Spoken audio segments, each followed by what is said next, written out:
আগের ব্লগে তোমাদেরকে বললাম যে আমার হেয়ারটা তো কমপ্লিট হয়ে গেছে, ফাইনাল লুক দেখেও নিয়েছো তোমরা। তো এবার আমি নেলস করতে বসেছিলাম আফটার হ্যাভিং টিফিন।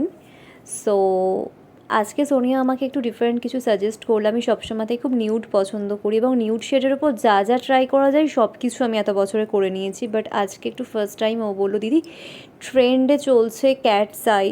তো বললাম ঠিক আছে, কেমন লাগবে জানি না, but seriously after her suggestion এত ভালো একটা আউটপুট আসবে মানে আমি সত্যি ভালো মানে ভাবতেই পারিনি, অ্যান্ড সো গুড, খুব ভালো লেগেছে আমার। আর সোনিয়ার কাজের তো কোনো কম্প্যারিজনই হবে না, তো এটাও আমাকে করে দিয়েছে, একদম মনের মতন হয়েছে। I am very satisfied. তোমরা প্লিজ ওর কাছে যারা যারা এখনও করতে চাও যাও, বারবার বলছি, ওর আমি ফোন নাম্বার দিয়ে দিচ্ছি, অ্যাড্রেস দিয়ে দিচ্ছি, প্লিজ সোনিয়ার কাছে তোমরা বুক করে নাও প্লিজ।